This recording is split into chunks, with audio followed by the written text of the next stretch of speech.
Here's my book review of Mistress of the Revolution by Catherine Delors.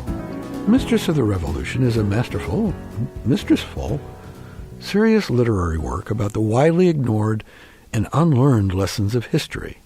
As the very best historical novels do, it reflects and highlights the political and social dramas of the present day.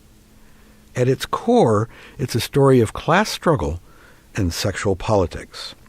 Main character and first-person narrator Gabrielle de Montserrat is a gorgeous young aristocrat who lacks a respectable dowry. She is high-born, but from a family that has seen its wealth dissipate. If she wishes to realize the great expectations of her rank, she must therefore find some rich aristocrat to marry her. Her other socially acceptable choices are to live as a spinster with her family if they'll have her, or to become a nun. Her plight is the recurring dilemma of sexual politics. If she wants a good life, she must be willing to market her body and her charms. In this central element of the plot, the book is not much different in theme from the works of Jane Austen and the Bronte sisters, or of chick lit stories like Bridget Jones's Diary.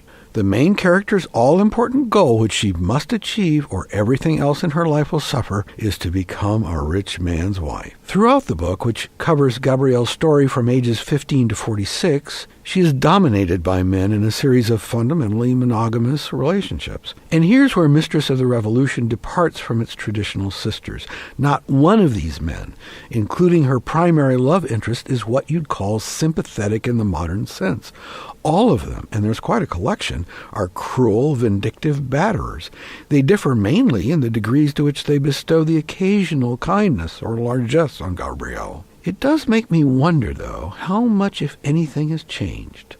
Love, money, property, these are as intertwined and interdependent in today's world as ever. Also remarkable from a technical viewpoint is the impeccable prose style of this book. Delors is a native French speaker, and English is her second language. The book is written from Gabrielle's point of view in 1815 while exiled in England. Like Delors, Gabrielle writes in her adopted English. In the historical note to the book's end papers, the author admits, "I strove to write this novel in the British English Gabrielle would have used in 1815.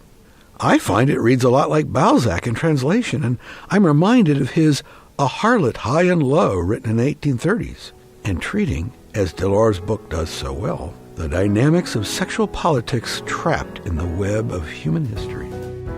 Gerald Everett Jones is the author of Bonfire of the Vanderbilts and host of the GetPublished radio show.